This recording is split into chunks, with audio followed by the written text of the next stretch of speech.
Namaskaram students. In the previous class we have learnt about the GST about goods and service tax introduction.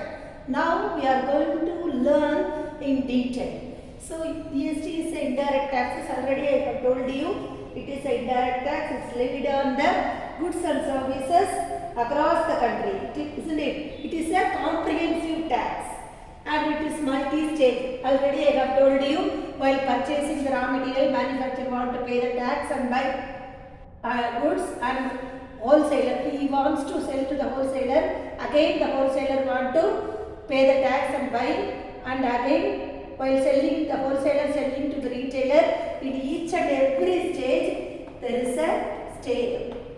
Multi-stage tax is prevailing before the GST, isn't it? So to avoid this multi-stage tax, at last the final consumer also want to pay the raw material cost tax, and whatever the manufacturers also already paid tax, and whatever the tax paid by the wholesaler tax, retailer already paid tax, again he is going to pay the tax. At last the final consumer is going to pay heavy loss for the consumer.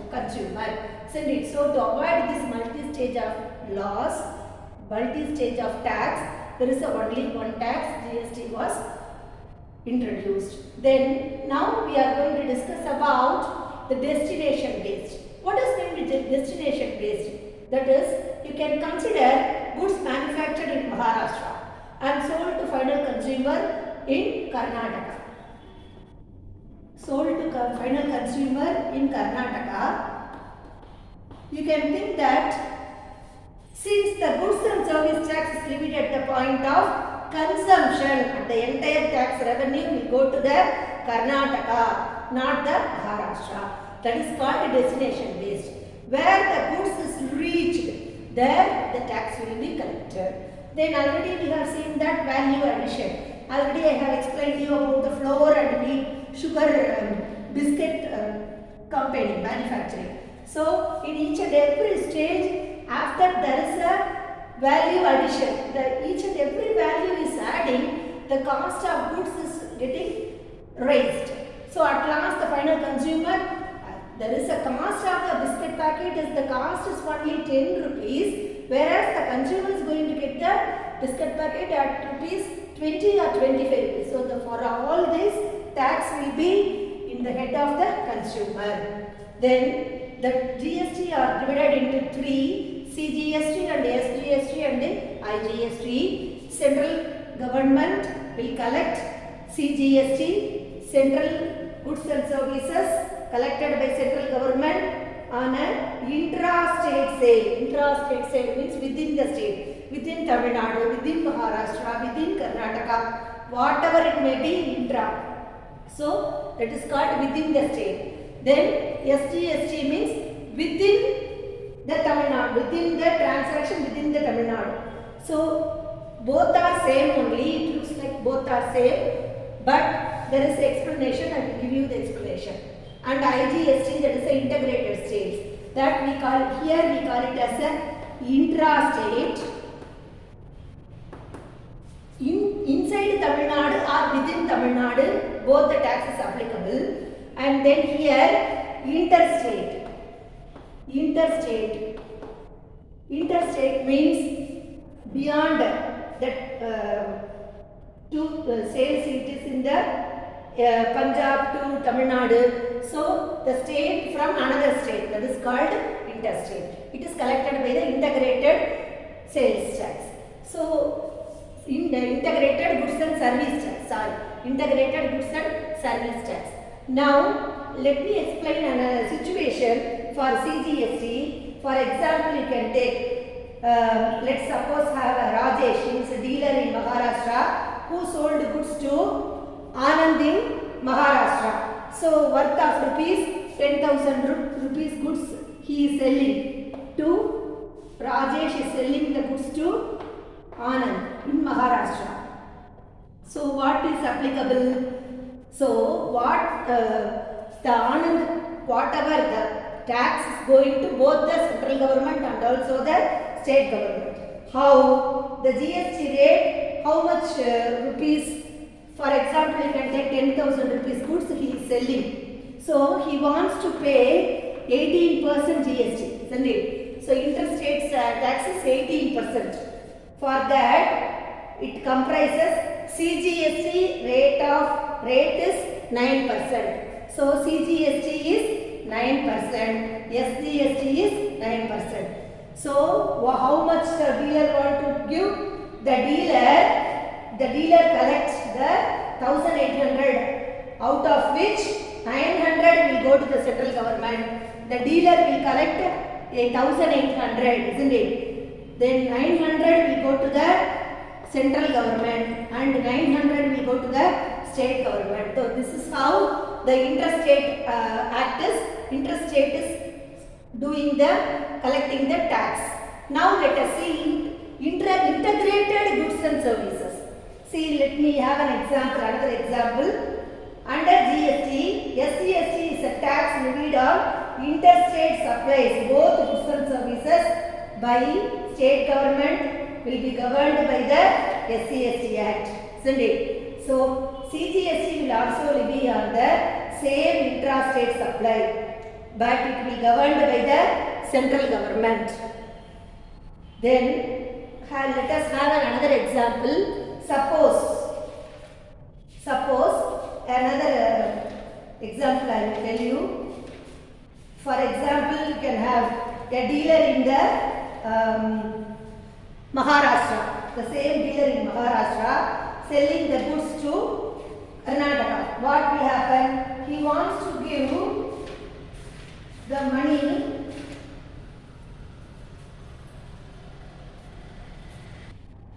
Listen here. Here for IGST, Integrated Goods and Service Tax, I will tell you an example. See, for example, you can take Ram. He is in Maharashtra. He is selling 10 set of TV set to. He is selling 10 set of TV set to. Ram is selling to Raj 10 set of TV to Karnataka. So what will happen? Here the supply of goods is Karnataka, isn't it? Karnataka, Bengaluru. So it is a different state. So that he wants to pay integrated goods and service tax because he is selling the different state. Since it is a different state tax, so that he wants to pay integrated goods and service tax. See, you can know the difference. The goods which sold within Tamil Nadu or inside the Tamil Nadu, or else, for example, transaction is happening in Tamil Nadu, and also transaction is happening within Tamil Nadu. In Tamil Nadu and within Tamil Nadu, CGST and SGST will be applicable. Whether the transaction is happening apart from that Tamil Nadu, Punjab to Tamil Nadu, or Maharashtra to Karnataka, from state to other state, we can collect integrated sales tax, integrated goods and service tax. So this is all about the three taxes. Let us see about the constitutional. Already we have seen about the introduction. Now the Goods and Service Tax Council shall make recommendation to the union and state government. The taxes, cess and surcharge levied to the union and the state and the local body which may be subsumed in the goods and service tax. What is meant by cess? Cess means what? Nothing but cess is called, it is a tax. Cess is a tax. It is usually known as tax on tax. It is also known as tax on tax. Why cess they are levying? Why there is a cess? How to pronounce?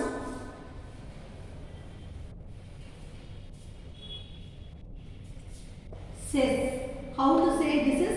This is called tax on tax. Cess means what? Tax on tax. It is imposed by the central government. This is imposed, this is charged by the central government. it is a tax on tax and it is levied for the specific purpose. It is levied until the government gets enough money for the particular purpose. See, for example, the education cess of ₹3% on personal income tax. 30% is imposed as a tax on the prevailing taxes 30%. As a result of total tax rate goes to 30%. See, 30%, up to 30% they will collect the cess. See, cess means what? It is usually known as tax on tax. Cess is generally levied for promoting the service like health, education. They will collect up to this. They will have the target. Up to achieving the target, they will collect the tax on tax. For what reason? To promote health and also to promote education. So, to promote the social well-being, they will collect this tax. It is collected by the government. Often, changes will come. Chess for the purpose of development in the social sector. That is, chess is levied on high income group people. So, who will give the chess? High income group people. High income people will come. If tax will be levied. High income people, income will be levied by the chess. And then it is levied by as a higher income group people. The chess is levied by on higher income group people, as poor and middle income generally have lower rate of income, isn't it? So it is not possible to pay the chess. And also surcharge means what?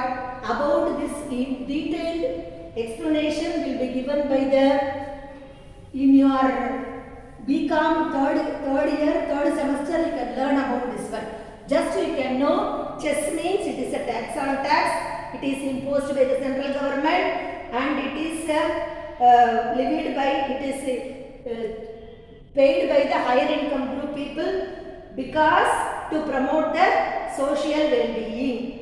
It is often, it is charges, they will charge the chess for the purpose of developing social sector. For the purpose of developing social sector, chess will be charged. Because chess is levied on higher income group people, as poor and middle income group generally have lower rate of income. So already the poor income people will have low rate of income, so that those who are having higher income, that person, they are collecting the tax, already they are levying the tax. Apart from that, they are going to collect tax on tax. Here, raw material already, how the manufacturer paid tax and getting the material, isn't it? And then wholesaler, manufacturer, what he will do? Again he will levy the tax and he will sold to the wholesaler. Isn't it? Like the same way, the government, for the well-being, to develop the society, government is collecting tax on the income of higher income people. Income of higher income people. Then let us know about surcharge. Surcharge also nothing but a tax on tax. Surcharge also, it is an extra fee. It is an extra fee or tax that is added on the cost of goods. That is extra fee. Surcharge is an extra fee or it is added on the cost of goods, not only goods, in the services. Extra fees are cost of goods, not only goods or services. Goods and also services. So, the extra tax is collected on the goods, added on the cost of the goods or services beyond the initialized quoted price. Already they have quoted the price. Beyond the cost price, they will charge the surcharge. That is called the extra fees. Extra money is collected above the quoted price is called surcharge and cess. Now let us know about the next. They have given the goods and service tax may be subject to exempted from the goods and service tax, isn't it? There are some exceptions are there. For few taxes, for few items, there is no tax. What are they? That is called the exemption. They don't want to pay the tax for such a goods. That is called exemption. No tax. That meaning is called exemption. No tax. What are all the items? Alcohol which they drink, no, the common people, alcohol and crude oil,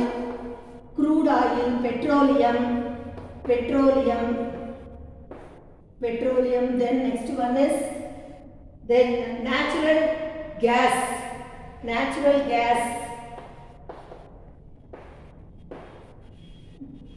then next one, oil, diesel, high speed diesel. These items are exception. Exception means what is the meaning? There is no tax. There is no GST. For these items, no GST was levied. That is called exemption. Exempted means no need to pay the tax. The government itself given the exception for these items: alcohol, crude petroleum, natural gas and high speed diesel.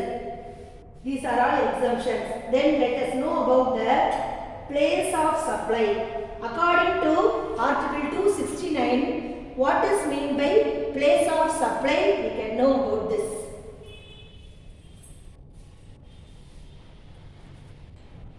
Already I have told you place of supply. Article 269 of the GST Act says it is a destination based tax. Isn't goods and services will be collected at the place where they are consumed, not at the origin.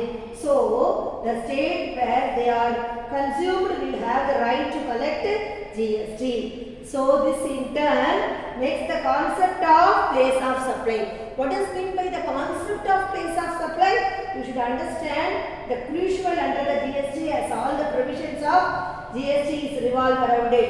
What is meant by that? Place of supply of goods under GST defines where the transaction will be counted as intrastate or interstate, and accordingly they levy the SGST, CGST and IGST will be determined. So the place of supply, for example, you can take intra-state sales, isn't it? When there is a place of supply, when there is a movement of goods. See Mr. Ram, who is in Mumbai, Maharashtra. You can take, for example, he is selling 10 fridges to Mr. Samyaks to the Nagpur. So here, where is the destination? Where is the place of supply? The place of supply is Nagpur in Maharashtra, isn't it? So since it is the same state, so that what charge will be collected? CGST and SGST. So he is going to collect 18%. Out of that 18%, 9% will go to the central government and 9% will move to the state government. So that is called, you can understand the concept place of supply. Place of supply means what? Where the goods, where they are consumed, not at the origin. They are not charging, they are not taxing. Where there is a manufacturing, you can understand. Where there is a supply of goods, that they are charging, they are taxing the goods.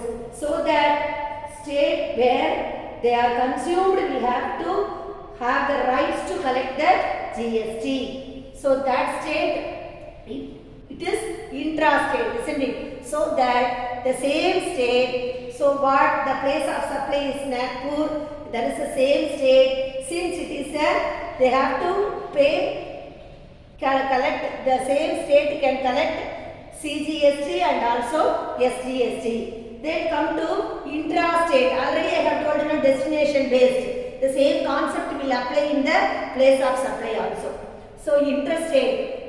We can take for example K, who is in Mumbai supplying goods to Madurai, isn't it? It is the other state. So what type of tax want to collect? Integrated goods and service tax. So whole 18% will move on to the integrated goods and service tax will be collected because the place of supply is Madurai. So other state. So since it is a different state, IGST will be charged.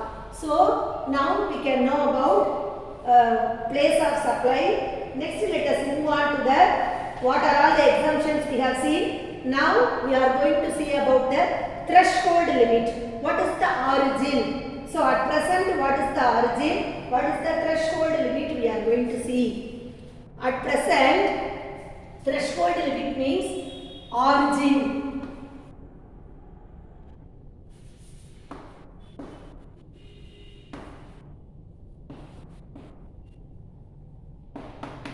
What is the limit to get that GST tax? So at present the threshold limit for GST registration. So for a business concern want to come under the category of GST registration means what is the limit? What is their turnover limit? So has been kept for rupees 20 lakhs for services. Rupees services how many lakhs? Services. If they are doing service 20 lakhs, up to 20 lakhs, there is no GST will come. Goods means 40 lakhs. If they are dealing above 40 lakhs, they want to come under the category of, they have to pay the GST. They have to file the GST return. Those who are doing the services up to 20 lakhs, within 20 lakhs, no need to pay the GST. So within 40 lakhs, no need to pay the GST. Isn't it? Those who are doing the business turnover of 40 lakhs and above they have to pay, 20 lakhs and above they have to pay the GST. Have you understood? Services, those who are doing 20 lakhs and above, they must come under the category of GST registration. For those who are doing the business 40 lakhs and above, they must come under the category of GST registration. So that is called threshold limit. Now let us move on to the tax. Any special rate of tax which they are collecting during the specified period to raise the additional resources during any natural calamity or disaster. See, now we have come across, isn't it? India is prone to many natural disasters occurring from time to time. This which comes up with the idea of calamity for the calamity tax under GST, isn't it? So natural disaster relief fund. Natural disaster relief fund is there. It was not alone enough to meet out all the expenses. So that it was not enough to compensate for all the state specific or nationwide loss. Because natural disaster loss, it is very, we can't bear the loss. So reportedly Bihar faced, just now we have seen, Bihar faces quantum of losses each year due to flood. Last year itself, Bihar witnessed most of the worst flood disaster in the nation and state history, isn't it? So that the GST has been the amendment calamity tax. That is what let us see now. What is meant by calamity tax? See this calamity tax, finally 1% calamity cess is officially, and it will give power to Kerala to levy additional cess till 2 years for the rehabilitation activities being carried out in the state which was earlier hit by the massive flood. And also now there is a pandemic situation, isn't it? For the pandemic also they are going to allot the provisions, they are going to allot the tax. Then let us move on to the what is meant by the Next, what are all the calamity taxes? That is calamity 1%. It was charged by the Kerala government, and Kerala tax, calamity tax is additional cess or surcharge applicable on all the goods and services or prescribed goods and services of the state hit through the disaster. What are all the state which hit through the disaster? For all the goods and services, they are going to collect the 1% on all the goods and also services which was affected by the disaster. So the GST Council is looking through some of the method and mechanism to levy additional cess and surcharge on the pre-decided GST slab rate, tax rate. So just now the Kerala government, before last year there was a very big flood, isn't it? So that the Kerala government has allotted 1% calamity tax for as a additional cess and surcharge. Next, let us move on to what is called as a input tax liability. What is meant by input tax liability? What is input tax credit and input tax liability? And also, what are all the special provisions with respect to the state of Arunachal Pradesh, Assam, Jammu Kashmir, Manipur, Meghalaya, Mysore? These are all the countries, they have a special provisions with respect to the state. Uttarakhand, these are all the prone area, isn't it? So these area have a special provisions of GST rate. Then let us move on to what is input tax credit and how they are. Practically we can see what is input tax credit. Now let us see about input tax credit liability and output tax. Input and output tax credit liability. What is mean by that? See, input tax is a tax paid on purchase of goods and services. Already we will purchase the goods now. For that we will pay the tax. That is called input tax, isn't it? So every business purchases goods and services to carry on the business, isn't it? So to carry on the business, what we will do? We will purchase the goods from the manufacturer, isn't it? We will purchase the raw materials from the manufacturers. Then what we will do? So these goods and services are known as input tax, and the tax paid on the input, that is known as input tax. Whatever we are purchasing the goods now, for that we are paying the tax. Purchasing the goods, for that we are paying the tax, that is called input tax. We are selling the goods now, for that we are giving the tax, that is called output tax. We are selling the goods, so that is called output tax, isn't it? So output tax means it is a tax collected on sale on goods or services, that is called tax collected on output tax. While we are selling the goods, at the time we will levy the tax and then we will sell the goods. That is called output tax. While we are purchasing the goods, we have to pay the tax and we will purchase the goods. That is called input tax. Now, to better understanding, every business makes sale. What he will do? The tax is final product it is known as the output tax, isn't it? So input tax credit means what? Claiming set off or deduction of input tax paid against output tax collected, and then see, input tax credit means what? Claiming or set deduction of input tax paid against output tax collected and then paying the balance to the government. So what is meant by input tax credit? That is claiming or deduction. We are claiming or deduction of input tax against the output tax collected and then paying the remaining to the government. That is called input tax credit liability. So the tax paid to the government is output tax minus input tax is equal to tax payable to the government. So whenever we claim input tax on deduction against the output tax, it is known as input tax credit. Whenever we claim the input tax means what? Whenever we purchase at that time we will claim the purchases minus sales. In between we will pay them what is the difference, that amount alone we are going to pay to the government. So to better understanding, see the supply chain. See what is the first one?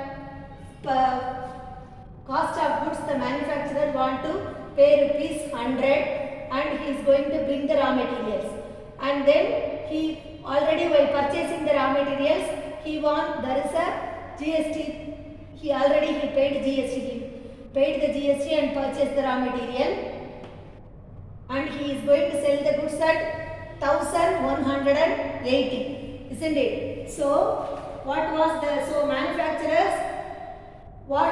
effect? So manufacturer produces the product and fixes the price at rupees 1180, isn't it? So the charge of output, he is going to decided to sell the product of rupees 1180, that is called output tax.